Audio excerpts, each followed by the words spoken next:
Argument next in case 2443, West Virginia versus BPJ. Thank you, Chief Justice Roberts. So here we're talking about another one we've talked about before, but the question here is, can states prohibit transgender girls from playing on the girls' team? We have talked about this one before, but now it's time to cover the oral arguments.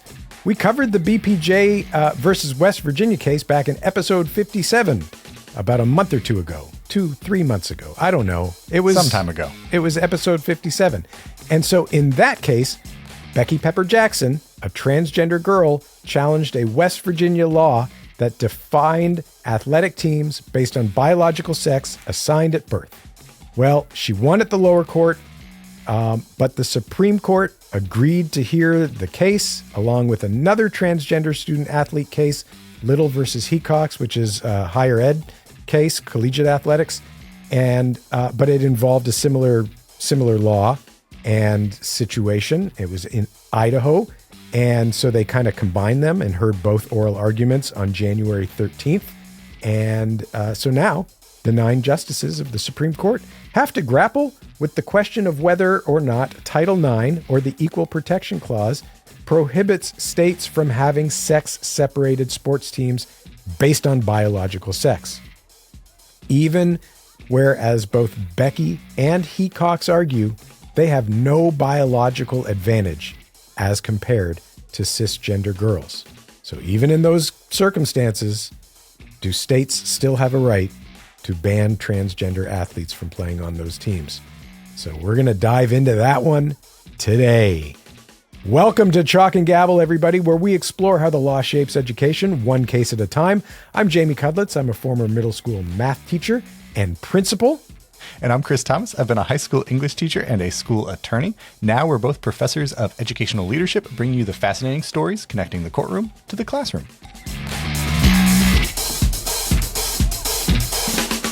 Chalk and Gavel is for educational purposes only. While Chris and Jamie always try to provide accurate information, the law is like what I'm willing to eat. It's always changing. This podcast is not legal advice and does not create an attorney-client relationship, but they promised me it would be a lot of fun. For you. Can I get my candy now?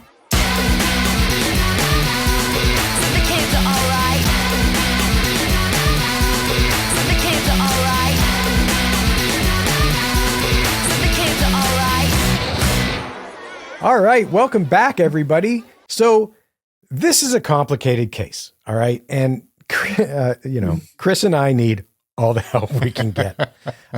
So as you can see, if you're watching this on YouTube, we are joined today by a great friend of the show, Suzanne Eckes. Suzanne, hi, welcome to the show. Hi, thanks for the invitation. And I just want to back up. You two do not need any help with this topic, but I'm happy to be here. I appreciate the invite. I appreciate it very much. And it's great to be with you. I'm a big fan of your podcast, as are my students at the University of Wisconsin-Madison. So we listen to you all the time in class. Thank you. You're celebrities. Madison should wear a disguise when you're walking down State Street. All right. So everybody, Suzanne is the Susan S. Pronounce this for me, Susan S. Engelleiter, Professor of Education Law, Policy and Practice at the University of Wisconsin-Madison. And much of Suzanne's research focuses on how civil rights laws impact education policies in K-12 public schools. All right. She's a prolific author of articles and books, including a popular textbook called The Legal Rights of School Leaders, Teachers, and Students, 8th edition. I've used it in my classes. Yeah. And the 9th edition is coming out. It's on its way. Yes. It's on its way. Yes. So prior to joining the faculty at the University of Wisconsin School of Education, Suzanne was a professor at Indiana University. She was a lawyer, public high school teacher, right? Mm-hmm. What subject did you teach? So I was a high school French teacher. Ooh. Oh, that's like English adjacent. So Yes. And lots of legal issues arose when not personally in my classroom, but just in the school in general. And that's how I became interested in education law. Oh, that's when I was a awesome. classroom teacher. So That's cool. Awesome. Yeah, so we're excited to have Suzanne here. She's served as the president of the Education Law Association. We've talked about that organization a lot. She recently received ELA's McGahey Award for Outstanding Service to the Field of Education Law, right? In the past conference. I did. That was a great honor. So I thank ELA so much, not only for the award, but everything I know comes from ELA and the people involved in ELA. I'm a big fan of that organization as well. I've been a member for over 20 years. Wow. Well, you're talking to two people who feel the exact same way. And this is, we've said it on this show before. This is how Chris and I met, was through ELA. Oh. And, it's really kicked off my scholarship in the area as well. So ELA, great organization. And we are, that's how we met Suzanne and all of that stuff. That's right. Yeah. So we are thrilled to have Suzanne here with us. We really appreciate it. And so to kick things off, Suzanne, would you talk just for a minute or two about your work in this area, connecting the history and the evolution of LGBTQ protections, civil rights protections for students and things like that? Can you talk a little bit about your background there? Sure. So I think I first became interested in this topic, especially on the T part of it around transgender students, transgender rights, more related to this particular Supreme Court oral argument. Maybe about, 18 years ago, I was a faculty member, as you noted, at Indiana University. And one of my former students called me and said, I'm a teacher at X school district, and we have a situation here where there's a student who identifies as transgender, and we're wondering what legal advice. First of all, I said, I don't give you legal advice, but we'll talk about this. What restroom should, our school policy create around this new emerging issue? And my response was, I don't know. It was the first time it came up for me as a faculty member. And as just like the two of you, I teach a very general education law course. So over the past 20 years, this has become a really important issue and an evolving issue beyond the athletic topic that we're discussing today that the Supreme Court just addressed.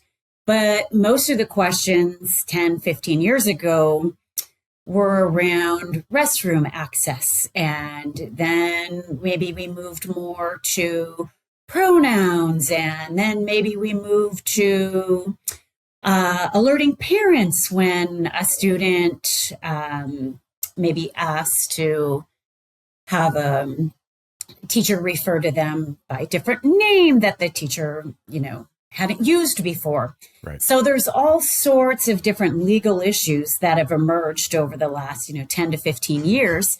And so naturally, I think like the two of you, things that we teach about in class, oftentimes we write about. So then I started collaborating with really smart people like Maria Lewis at Penn State University and Molly McQuillan, my colleague at University of Wisconsin-Madison, Janet Decker at IU.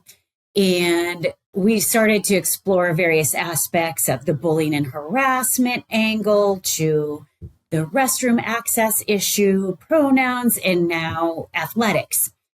So I've been writing around this issue because I do a lot of publications around civil rights, Title IX. So this was a natural progression in my research that I conduct. And I've done, even before all of this work, articles. I have a few different articles out on Title IX and just athletics in general, where plaintiffs argue, hey, we're given Thursday nights and we don't have a band and we don't have cheerleaders or concession stands and our uniforms are 20 years old, but the other team at the school, they get Friday nights and brand new uniforms. So some of the other equity issues around Title IX. And then with Title IX, I've written on single sex schools and the Title IX amendments in 2006. So big fan of Title IX and the Equal Protection Clause of the 14th Amendment. So, well, and those are like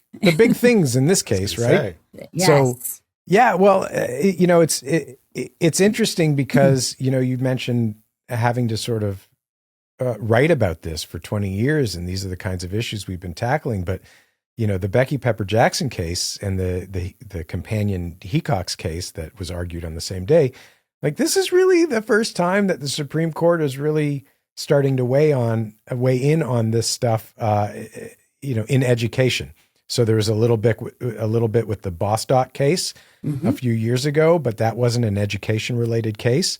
It does pop up here quite a bit. That was the employment discrimination case. Yeah. Yeah. Right. Title VII. Yep. Yeah. But like, there's really, the Grimm versus Gloucester, case was going to get to the Supreme Court, but and they then, denied. The law changed, and so it didn't. Yeah. So this is it's the case we're going to talk about today is really one of the first forays into this issue that the Supreme Court is taking on, right? Right. So let's kind of get into it. We'll set the stage a little bit. As you know, we talked about this case in detail in episode 57. So if you want to get to the facts of everything, go back and check out that case. Today, we're going to talk about the oral arguments at the Supreme Court. So the core issue that the Supreme Court is wrestling with in these cases, the Becky Pepper-Jackson case and the Hecox case, it centers on whether or not these state bans on transgender athletes participating on teams that align with their gender identity, do those bans pass legal muster? Basically, that's the big question here.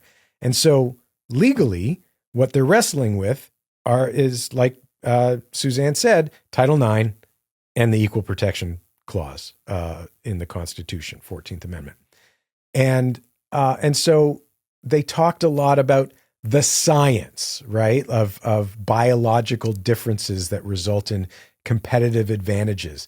They talked about issues of fairness and exclusion and discrimination. And they talked about defining terms like sex and what kinds of legal protections different classes and subclasses get. And they got into a lot of that on a very, very technical kind of level. And honestly, like it was 3.5 hours. I had a massive headache at the end of it because I really struggled to follow some of those arguments, like all legal jargon and technicalities and all these terms, case names and everything. And my head was spinning, man. And it was like right at lunchtime. Yeah, I was hungry. Yeah. One of the things we wanted to do with this episode is really try to break down those arguments and make them understandable, digestible. Right. Put it in plain language. Yeah. So, you ready, everybody? Let's we'll start with the state's argument. Okay. West Virginia, their position on this whole thing. And they were the petitioner because they lost at the lower court level. So they were the one who said, hey, we want you, Supreme Court, to fix this. So they got to jump in and speak first. So we'll let them speak first here today. We're going to play the opening argument. It's only a couple of minutes long. We're going to play that for you. But essentially what they're talking about here, their primary focus is on protecting the category of biological females to ensure that they have a safe and level playing field, right? Like that's their core argument is biological advantages are real. Sports are competitive. And if you let somebody with a biological advantage take the place of somebody who doesn't have that, then we've got issues of fairness. And they're also taking an approach of we have to protect Title IX because Title IX is here to protect, in their view, biological females. And their equality of opportunity. Right? And their equality, exactly. Right. And so that's their core argument. Let's go ahead and take a listen to that. Mr. Williams? Mr. Chief Justice, and may it please the court. States have long assigned students to sports teams by sex. West Virginia is no different. Maintaining separate boys and girls sports teams ensures that girls can safely and fairly compete in school sports. The question today is whether this enduring structure can continue. It can. Title IX permits sex-separated teams. It does so because biological sex matters in athletics in ways both obvious and undeniable. The text, history, context, and structure of the statute, alongside regulations expressly authorizing what West Virginia has done, confirm as much. Respondent says that West Virginia schools can no longer designate teams by looking to biological sex. Instead, schools must place students on sports teams based on their self-identified gender. But that idea turns Title IX, a law Congress passed to protect educational opportunities for girls, into a law that actually denies those opportunities for girls. The court should not embrace that backwards logic. Aside from its problems with Title IX, the decision below constitutionalizes one side's view of a hotly disputed issue. But West Virginia's law does not offend the Equal Protection Clause either. The West Virginia legislature reasonably and rationally defines sex based on biology and acknowledged the physical differences that biology creates. Given those differences, the law satisfies rational basis review. And the state's law satisfies even intermediate scrutiny because it is substantially related to the important governmental interest in ensuring fairness and safety in girls' sports. Respondent attacks the law by searching for a transgender classification that simply isn't there. The law is indifferent to gender identity because sports are indifferent to gender identity. Ultimately, West Virginia's law, like the laws of at least 26 other states, simply preserves the enduring structure on which girls' sports depends. It should be upheld. I welcome the court's questions. Okay. Yeah. So kind of exactly what you said, Jamie, right? Like focused on fairness, on ensuring student safety, and making sure that, girls have opportunities and that, that this level playing field isn't disrupted. Mm-hmm. Some interesting claims in there about like what Title IX says or doesn't say, right. As well as like when and how to apply scrutiny. But as I heard that, I'd love your thoughts from the two of you on, I was always under the impression that Congress enacted Title IX with a broad mandate about eradicating sex stereotyping in education programs, and that although the Title IX regulations permitted sex-separate teams to remedy, it was more based on a remedy to this history of exclusion in athletics. So right, yeah, because Title IX is a civil rights statute, and right. The courts have been very clear that we interpret that pretty broadly to ensure that we get the protections that Congress intended. And that question about sex stereotyping is one that I'm really interested in because courts have said that Title IX protects people who don't conform to expectations about how they should behave based on their sex.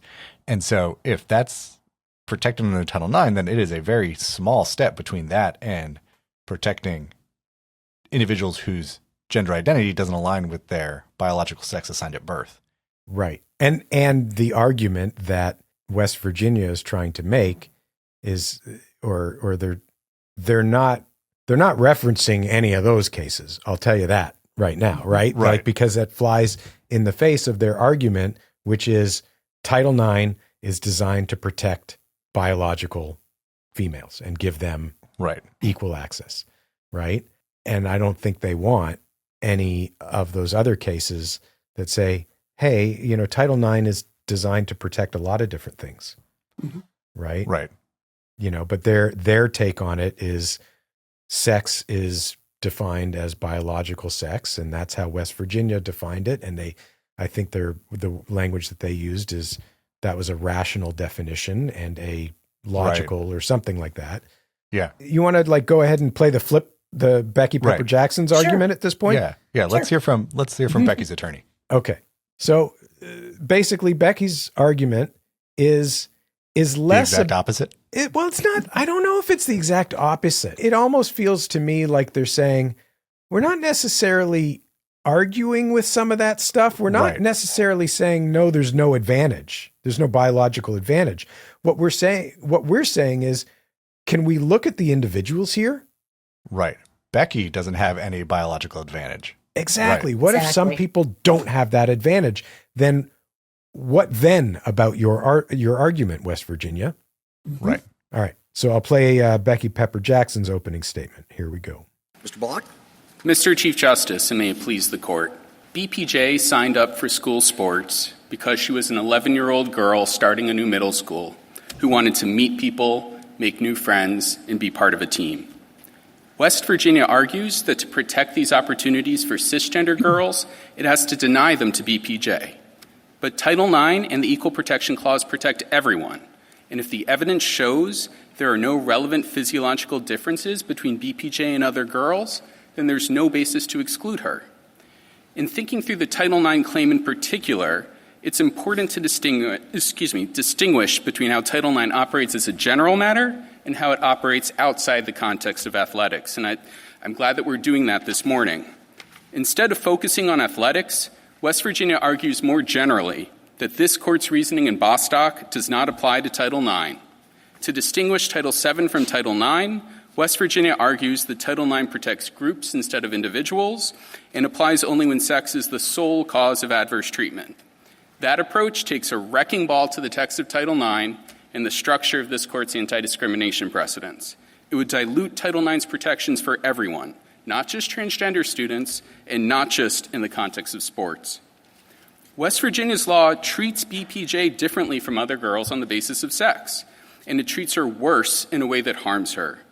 Outside the context of athletics, that's all BPJ would need to establish a Title IX violation. But the Javits Amendment provides extra breathing room for reasonable regulations that take into account sex-based differences in athletics to provide equal athletic opportunity for everyone. West Virginia's exclusion of BPJ does not fall within that framework. Unlike the exclusion of a cisgender boy, excluding BPJ doesn't advance any interest in ensuring overall fairness and safety. And unlike the case of a cisgender boy, excluding BPJ from the girls' teams excludes her from all athletic opportunity while stigmatizing and separating her from her peers. I welcome the court's questions. Yeah, that was really good. And yeah, it's a very pragmatic approach, right? Like they're kind of saying like, look, we're not challenging sex separated teams. Yeah. We're challenging the application of that in this particular case where, you know, BPJ doesn't have any sort of advantage because, you know, she's never gone through male puberty. She has gone through female puberty. Like there's no competitive advantage here. So why don't we treat her like other girls?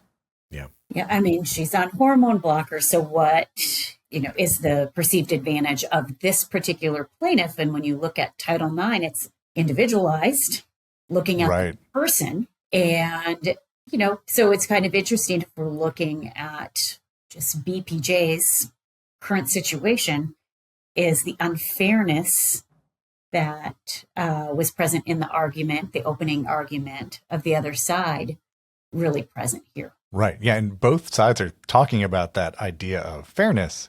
One raising it as kind of a legitimate goal for the state, and the other one kind of saying like, yeah, but even if you accept that, then there's no fairness concerns here. And then, you know, they both kind of have different views of Title IX.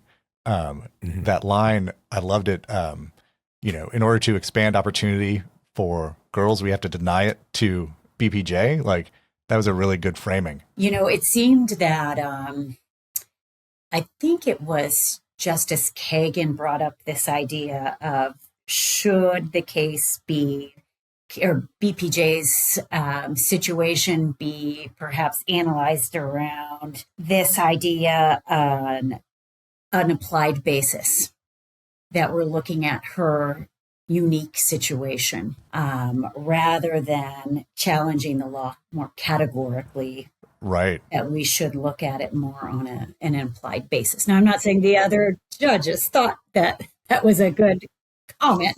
What you're basically saying is it might not be about the law per se, but it's how the law is impacting this individual, right? So just so that our listeners, because they said as applied, like, you know, so many times, and that, you know, that essentially what that means there is like, listen, you know, like the law could be sort of on its face, okay, but if when we apply the law, it starts to affect people, individuals in a negative way, in a discriminatory way. So that's also a problem, even if the law itself seems totally fine from a legal standpoint, right?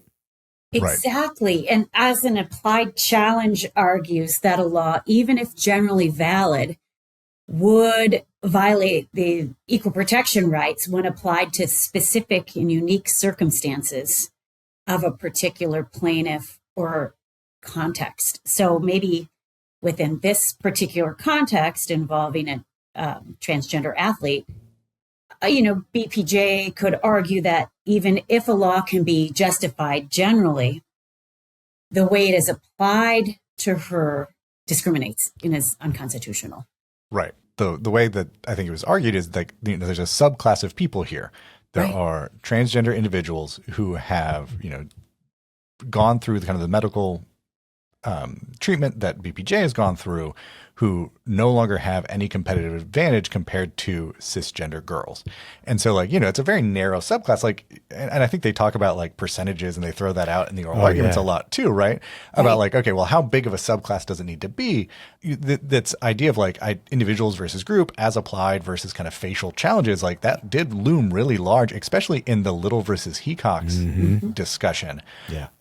And it's so interesting in so many ways because this could have really profound effects on how we understand the Equal Protection Clause and Title IX to some extent, but what we think it protects. I think one of the things that was really clear from listening to these oral arguments is everybody, including the justices, they don't want to get into that and make such massive, sweeping decisions. And so even though, I think it's pretty fair to say at this point that we know which way this case is going to go, we know that it is most likely, or we think it's most likely going to be a 6-3 decision, and that is going to uphold the state's ability to have those laws, right? I think one of the things that we saw a lot of evidence of from a few of the conservative justices is how narrow can we tailor this decision? I'm pretty sure we're going to have this kind of decision, but how narrowly can we get there without having to make massive determinations about this or that? Yeah, the list of things the justices don't want to talk about is pretty long. Yeah. And they're going to, and I would anticipate they're going to avoid answering a lot of big questions that I would guess people on both sides of this argument would want them to answer. They're probably not going to answer a number of the bigger ones. Perhaps sidestep with just the athletic issue and just honing in on the Javits Amendment, which we heard in one of the earlier clips, which was Title IX of the Education Amendments was enacted in 1972. I believe the Javits Amendments that are being referenced here, 1974, which would allow, according to the attorneys for the state, which would allow these single-sex teams, and they take it a step further to base it on biological sex. Right. So one thing that I want to kind of go back to is whether or not these laws discriminate based on sex or whether or not they are discriminatory based on transgender status, because that was a huge part of the discussion, right? It's how do we understand the discrimination that's happening here? Yeah. And, the states are arguing that, yes, these laws differentiate based on sex, but that is all they do. They don't, discriminate based on transgender status. We're not talking about transgender status. We don't say anything that's not about in that. the law. You could do Control F in the law and you will not find that word anywhere. Therefore, we're not discriminating based on that. And the counter argument from the students is well, you defined us out of the definition. And so, it might not be in the statute, but and I think Justice Jackson raises this. It's a second order discrimination where you define the category in such a way as to discriminate. Yeah. Therefore, this is discriminatory towards transgender individuals. So, Jamie, I think we have that clip, right? We do. Justice Jackson? So I guess I'm trying to puzzle through whether or not there is some independent form of discrimination against transgender women that is distinct from the sex separation that Title IX allows. So I appreciate that your argument is that because the regulations permit sex separation and that hasn't been challenged, that should be the end of this inquiry, basically. And I think you get there because you say you're sort of picking up on this idea that maybe this is just about a definition of who is a male or a woman. Is that right? I think to some degree, but it's also, Your Honor, it's just because we're indifferent to a person's gender identity in applying the law. But the law actually operates differently, I think, for cisgender women and transgender women. That is, with respect to their desire to play on a team that matches their gender identity, cisgender women can do it, transgender women cannot. And so we do appreciate a distinction, I think, that is being drawn on the basis of your gender status, gender identity status, trans or cis, right? So, and I want to make sure I understand Yes. if we're operating in Title IX world or equal protection world, because I think it might make a difference to the answer. But Okay. Let's start with Title IX. So Title IX, I think the question of I look at this statute and see a distinction between boy and girl indifferent to gender identity. And I think that... Right, but I'm testing that proposition, right? You see that distinction, and I see it too on the separation of teams level at the beginning. Right, and I think what I'm hearing is that distinction arises from a difference in effect, and I don't see a disparate impact analysis that's sort of hidden away in Title IX. But why is that a difference in effect? So it's like a second-order discrimination, right? The first order is separating male from female. Right. The second order is separating transgender women from cisgender women, right? Respectfully, I would disagree, No. Your Honor. The reason why is just because I think anytime you have a classification, you could divide it into subclassifications, and I don't think that then becomes, like, the law in the same way applies to brown-haired biological girls and blonde-headed biological girls. No, I understand, but I don't think you can classification get... based on hair color. I'm not sure, and maybe this is switching to the equal protection. I don't think you can get out of the implications of making a classification by setting it up as a definition, as a subclass. And so we've already okayed the classification because it's really all about classification. You can't distinguish in that way, right? Well, I think what the court said on the equal protection side is you look at the facial classification, and I think here it's effectively unconceded that the facial classification is between boy and girl. And I think at that point, if maybe you have a situation where you think that the classification is somehow a proxy for some sort of secret secondary classification, but I don't hear them suggesting that. The definition implicates another division. Right. And that the definition implicates another division, I think, is a really interesting point. And I think Justice Sotomayor would kind of reject the idea that maybe there isn't some underlying discrimination here against transgender individuals, just given the record and her read of the legislative record. So I thought that was a really interesting exchange.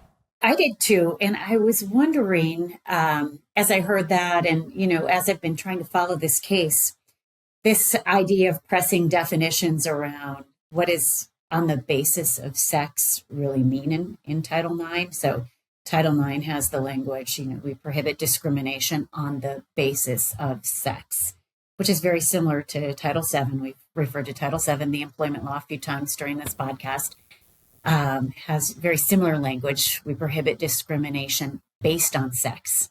We have based on sex, and we have on the basis of sex in Title IX. And Justice Gorsuch, in the 6-3 Bostock decision just a few years ago, writing the majority opinion, wrote something along the lines that it was impossible to discriminate against a person for being LGBTQ or transgender without discriminating against that individual based on sex. And so I'm curious to get your thoughts, and maybe I'm getting too far out of the funnel here, if that kind of line drawing, perhaps, that we saw in Title VII, which was very specific to employment law, they said that. But certainly several circuit courts have picked it up in Title IX cases. Well, and didn't somebody, one of them even mention that, this could have implications for Title IX, like in I don't know, in the opinion. In the opinions, for sure. Yeah. I mean, Alito dissented in that and basically was like, what about all these other situations where we're going to have to grapple with this exact same argument? Right. And now they are. Mm-hmm. Or they're not. Or not. But like, what's interesting about, Bostock obviously looms large here. But in Bostock, like the court also didn't define sex, right? They basically said like, hey, even if you accept biological sex as what is covered here, you can't discriminate based on transgender status without reference to the individual's underlying sex. So it's still because of sex, no matter how you understand sex. Right. And here, like they ain't doing that here. Right. We have the opposite issue where they're defining sex. And then the question is like, okay, well, does that then become transgender discrimination? And the chief makes that exact point when they're talking about Bostock, right? So like Justice Kavanaugh asks West Virginia's attorney, like, what do you do with Bostock? Because it is like, if you follow the logic of Bostock, I think, this case becomes a lot harder. Mm-hmm. You want to deal with Bostock? I think so. I guess it depends on the way in which you mean it. Does it deal in Bostock? If an employer said we're going to fire all the transgender women, right, that'd be a violation. If a school says we're not going to allow the transgender women to play sports, you say that's not a violation. Both statutes use the term sex. Can you explain? I think the reason why is, well, to be clear, our statute is very different from a specific choice to say a transgender person shall not participate because of their transgender status. And I think that really is what makes the difference between this case and Bostock, is Bostock is attacking status-based discrimination, and West Virginia would, I think, be in a much different position if we had just said transgender persons shall not compete. But that's not what West Virginia. What if it said transgender women and girls shall not compete in women's and girls' sports? I think, again, that's a much closer question. I think if we're talking about engaging with the actual status. You think you could lose under Title IX with a statute that said that?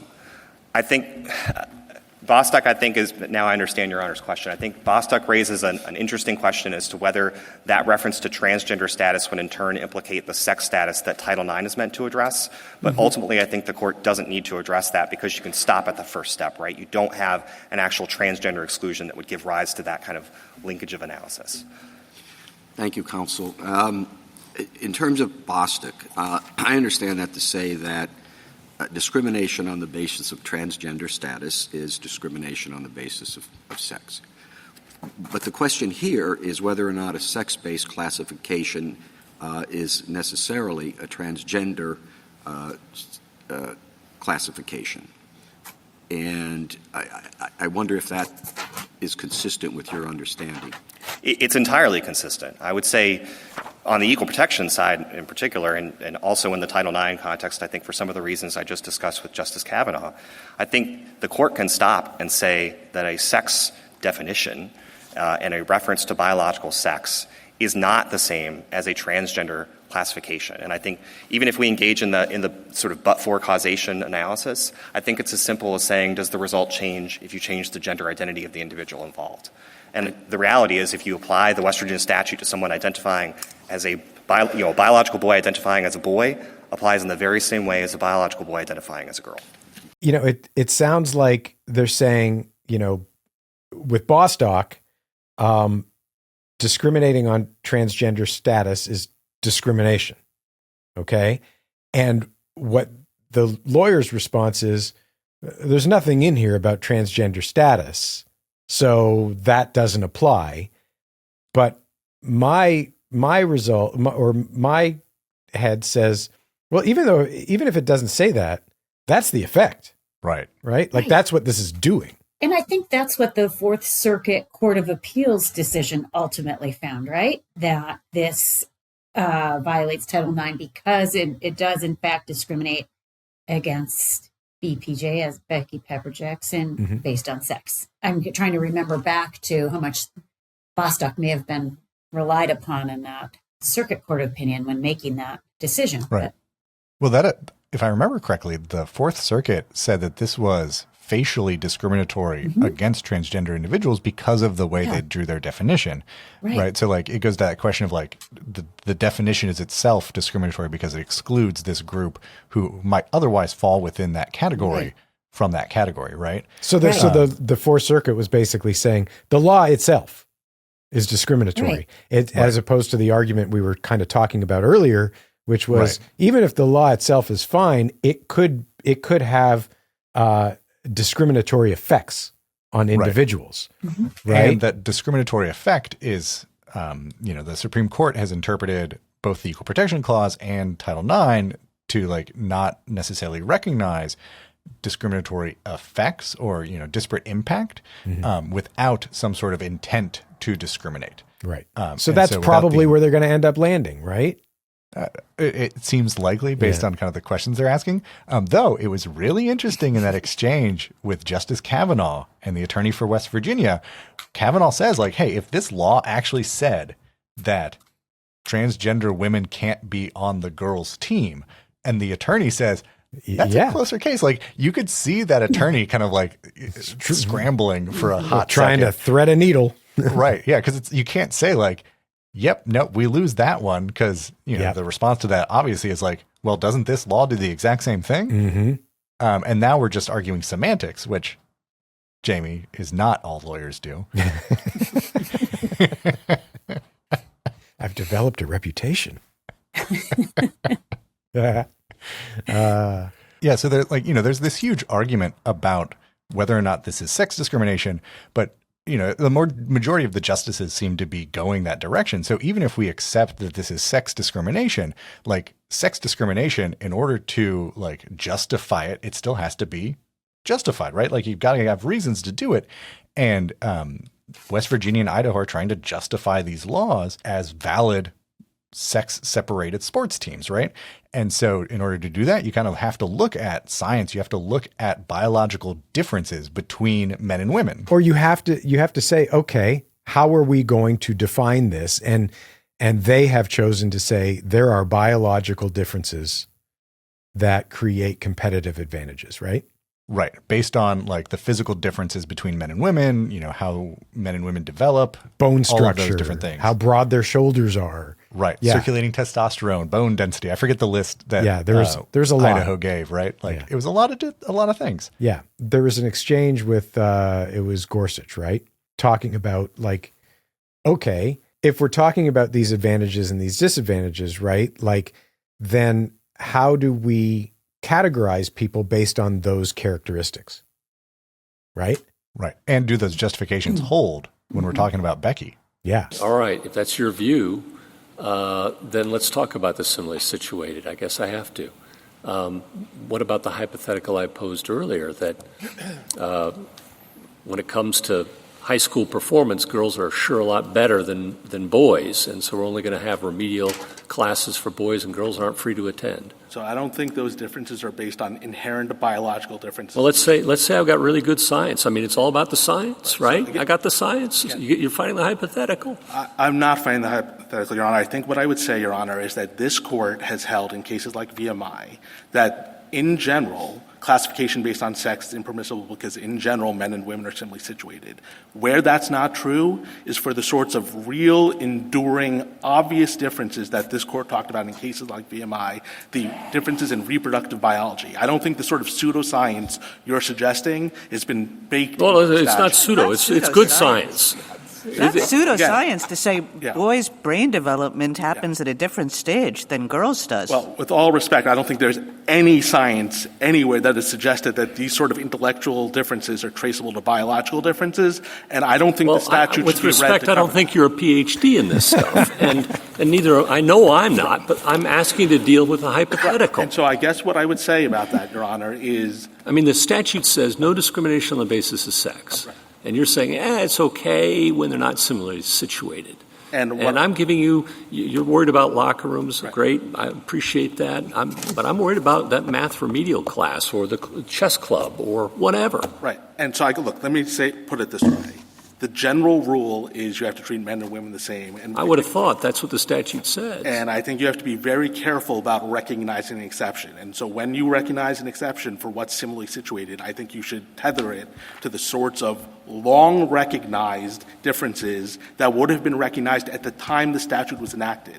At the time the statute was enacted, no one would have doubted that it said it didn't require... I think at the time the statute was enacted, 1964, There are a lot of people who thought boys are better at certain things than girls at others Not based that we on- don't believe anymore. Not based on inherent biological I differences. think that maybe in 1964 they did. And if they did, they didn't have any basis for it.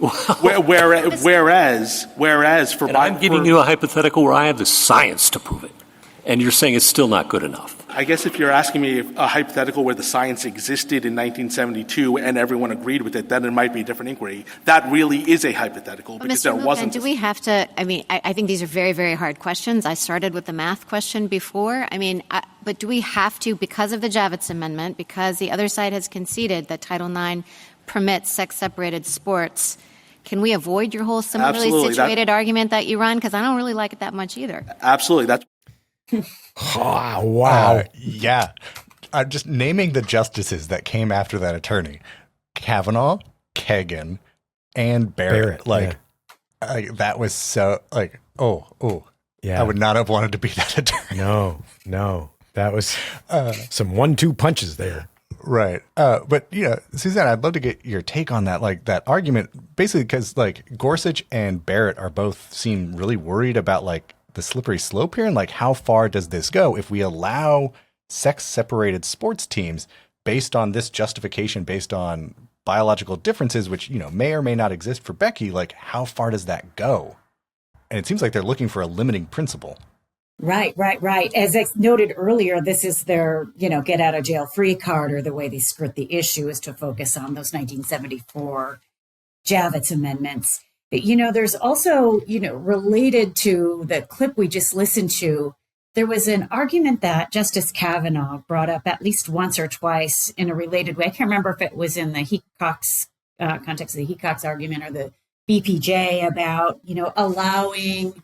It was something along the lines of allowing biological males to play on a female athletic team takes away the opportunity of a female student and infringes on their opportunities for, everybody to play. So, there was that argument, I think, in addition to maybe some of the health and safety arguments that were initiated by some of the other justices, this idea or this justification around opportunities. Right. Yeah, because Kavanaugh brings that up a couple times, and I think he even calls it a zero-sum game at one point. Yes. Where he kind of says, look, athletics are unique. There's some unique stuff here, and, the science, at least for, men and women's physical development, it's pretty much accepted, I guess, is how he would phrase it, right? But when we're talking about athletics, based on those real differences, some people are going to make the team and some people aren't, and we want to make sure that it's a fair playing field for everyone. So maybe it's just sports are unique, so we don't have to worry about these other contexts. Right, perhaps, and that's maybe this idea of skirting this issue, but going back to a couple of Kavanaugh's statements, it makes me think of Becky Pepper-Jackson again. And I believe the lawsuit maybe was initiated when she was third grade, maybe? She transitioned when she was in third grade. And the lawsuit was eighth grade. Eighth grade, that's right. But I think your point, Suzanne, is that she was in eighth grade. And, when we're talking about competitive advantages and zero-sum games and taking opportunities away from others, this was the cross-country team. Right. There were no cuts. There were no cuts. There were no cuts. And so where's, the opportunity with this specific plaintiff? I guess this goes back to the earlier as applied argument. But, and the, advantage that she may have with, not going through male puberty and currently on hormone treatment, where is this competitive advantage or these health and safety issues within the context of this particular person who's litigating this case? And that's where the student's entire argument rests. Well, and I think that's a place, at least for me, that makes sense. If you're coming at this, state of West Virginia from a, we have to uphold this law because we have to ensure that there are no competitive advantages that, based on biological differences. We've got to ensure that, this zero-sum game, that we're not taking away opportunities for other people who belong there more, or however you want to phrase it. And then Becky Pepper-Jackson's argument or response is basically like, okay, well, like if we take those things off the table, then what's left of the argument? Nothing. Yeah. And I think that's where I kind of struggle with this is, okay, nothing's left of the argument, but we're still going to discriminate, you know? Right.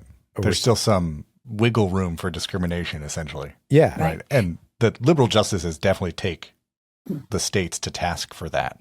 Right. Yeah. And that reminds me of kind of another thing that, you know, two things that actually like kept coming up with Kavanaugh's lines of questioning. One is like Kavanaugh asked everybody the question of like, what's the distribution of states that allow transgender students to compete on teams that align with their gender identity? And what's the proportion of states that don't? And it's about 50-50. Half and half, so I think like 27, 23-ish. And Kavanaugh kind of basically says at one point, like, why are we going to constitutionalize a rule for this one way or the other? And so like, that's another kind of thing that's, you know, making me think that there's going to be this middle ground here where they kind of like leave it open where states can prohibit or can transgender allow students or they can allow. Yeah. What's interesting though is the Trump administration is currently taking the opinion or taking the position that Title IX prohibits transgender students from playing on teams that align with their gender identity. And so like the attorney, actually Mupan, who kind of got it handed to him by Gorsuch and Barrett and Kagan, had to kind of argue like, oh, no. We don't want you to think about that position that we're taking in these other cases for this case. This case is about whether or not states have to allow. That's the question of whether or not they can allow. That's a question for another day. And it was really interesting to hear the justices kind of think through, like, what are the implications here for how we decide this case, for how we decide that case? And at least the Kavanaugh question made me think that Justice Kavanaugh is trying to find a middle ground where states can't be forced to allow it, but they also can't be prohibited from allowing it. Yeah, I think that's a really interesting question. And, you know, just referring back to the executive order that you just mentioned, Trump's executive order, you know, after that was issued, I remember when when Minnesota issued a legal opinion saying that the executive order doesn't supersede state law.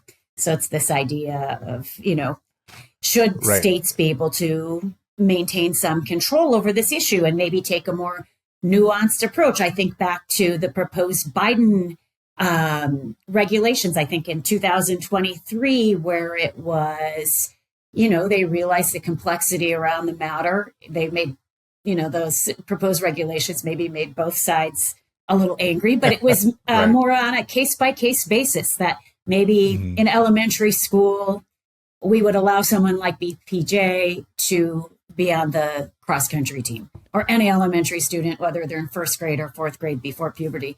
But maybe in a more competitive high school sport where there are scholarships at stake, maybe that state would choose to take a different approach. Right. And yeah, like that's kind of the challenge of laws like Idaho's and West Virginia's is they make these sweeping rules that apply universally and that don't allow room for nuance. I think the attorney for Becky Pepper-Jackson talked about it as like they don't allow for win-win situations, right? Like there are so many situations here based on the goals of the team, based on the level of competition, based on all of these other factors that we could get win-win situations. And we can't do that because of the blunt instrument of these laws. And I think like, you know, that's something that I often talk about when I have these conversations is like, you know, the goal of an elementary track team is so different than a high school senior running at states, right? Like one is about building skills and teamwork and all these other things. And the other one's about competition and finding out who's the best. And like, maybe we need different and rules. This and that. Like there's it's like the goals, the objectives, they're completely different, but you're right, Chris, you've made that point a number of times. And I think that, you know, it's a really, really, really important point to emphasize that there are potential ways in so many of these situations that can allow for win-win outcomes, right? Like, you know, we're going to allow you to participate. We're not going to violate the rights of these folks. We're not going to violate the rights of those folks. And there are many paths forward that can get to that outcome in many of these situations. But as soon as you take the sledgehammer right, and create this blanket law that applies universally to everybody, then you will always have winners and losers. And if you don't have to, right, why would you want to do that? Right. Yeah. We lose something when that happens. Yeah. So here we are. We've got this decision coming down the pike in about 6 months. Likely in June. I call it June 30th. Right? likely. What's the June. last day of term, guys? Yeah. I think it's going to be. But it's going to be then. So what's everybody's prediction? Where is this going to land? I'm going to make Suzanne go first. Okay. I'm going to go out there, and I usually am wrong. I make lots of bets with my ELA colleagues, and I usually lose. So we'll preface it with that. I know you will both say 6'3", as so many of the legal scholars and commentators and law firms that are commenting on this case have said. And I think you're probably right. But I'm going to go with 5'4". Oh, interesting. Who votes for the student? Or rather, let me rephrase that. Who votes against these laws? Yeah. Okay. So, of course, we have our 3 liberal-leaning justices who will vote against these laws. Mm-hmm. I think that there is a potential for Justice Gorsuch to be a 4th vote based on... He was the one who wrote Bostock, right? Right. Yeah. He did, yeah. Right. And I also want to point out, I don't know if we mentioned this earlier, but Justice Roberts was also in the majority. Right. On that opinion. In Bostock, yeah.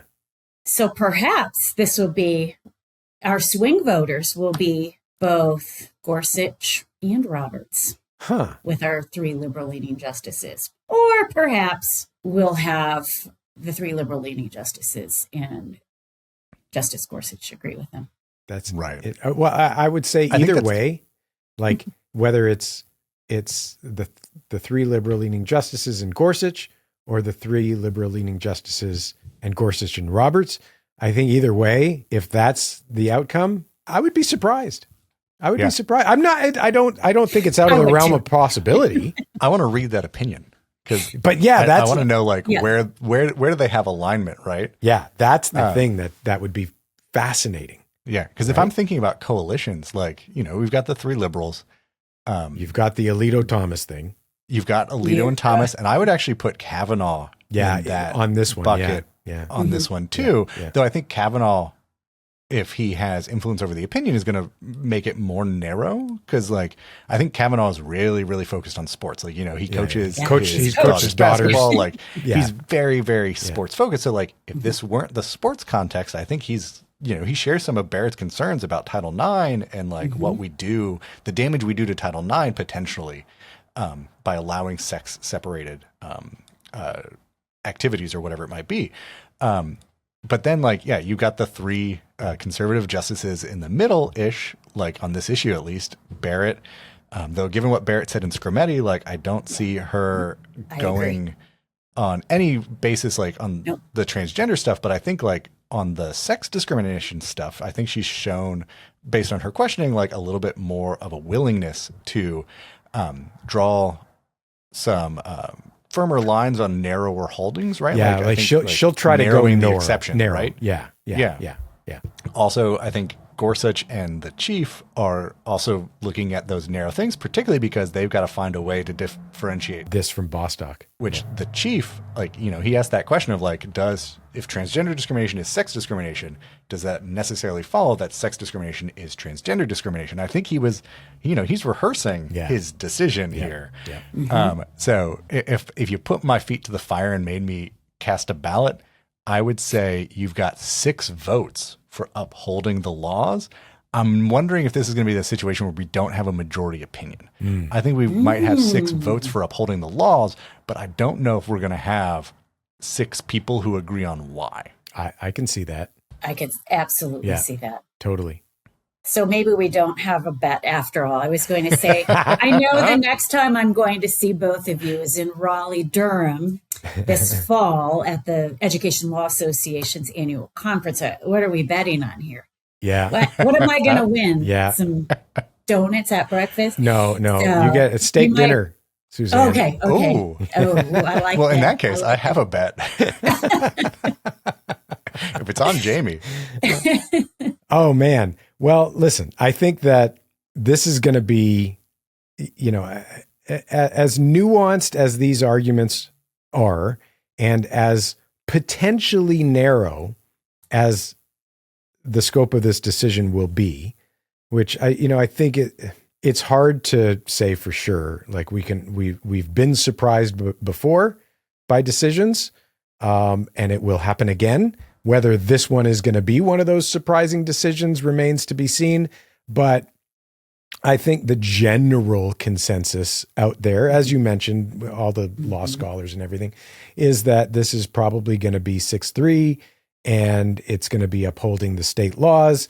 And it's probably going to be a rather narrow kind of ruling. But even if that's the case, like so many other issues over the decades, over the last 100, 150 years, whatever, the law around a particular issue develops over time, right? And there's often a starting point.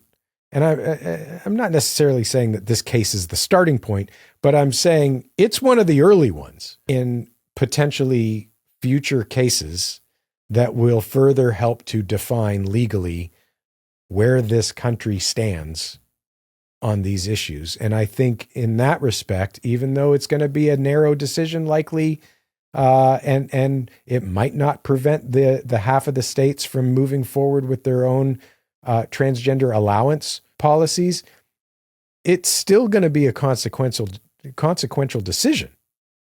For sure. Right? Mm-hmm. Mm-hmm. And right. Yeah. And the evolving nature of the law and the evolving nature of the science too, right? Like that was a big piece of that exchange that we just listened to. Yeah. And maybe for all we know, Mupin's going to go out and get his PhD now. Hey, there you go. With all due respect. Yeah. Yeah. Well, and on that note, ladies and gentlemen, your homework is to go out and get a biology PhD. No, your homework is to tell us how you think this case is going to come out so that Jamie will owe you a steak dinner. Oh, there no. This is not a legally binding agreement. Terms and conditions may apply. yeah, that's right. That's right. Yeah, there's a you want the steak dinner, there's a small contract you have to sign. Be sure to read the fine print. Exactly. I know a lawyer, he's going to write it all up. I am a lawyer. I am not your lawyer. Oh, Suzanne, you taking clients? I am on inactive status right now. I would so love to be on inactive status. I'm not even a lawyer. Right. Oh man, Suzanne, thank you so much for joining us today on this incredibly difficult topic that we're going to keep hearing about, and we're all going to probably keep writing about because that's what we do now. We're going to at least do one more episode when the decision comes out. Yeah, we'll July, have to talk about it. Early July. That's right. Wow. Well, we really appreciate you joining us. Thank you so much. Yes, thank you. Well, thank you both for everything you do with these podcasts and for making our education law courses so much more enjoyable and entertaining with your podcasts. We appreciate it. Thank you. All right, folks. Well, that does it. Don't forget to check us out on the web at chalkandgavel.com, all the different social media thingies. We're there to check out the merch. And the merch. Yeah. The Get dad yourself hat. a little dad hat. And we haven't done the coasters yet, but we're going to do those. I promise. To get those. And so that's it. And we'll see you again in 2 weeks. We're going to talk about, what are we talking about in 2 weeks? We've got the, what case? Student journalism. Oh yeah. The journalism case. That's right. All right. Well, Dean tune in for that. Utica. Yeah, Dean versus Utica. Yeah. So tune in for that one, folks, and we'll see you in 2 weeks. Have a good one. Bye, everyone. Thanks.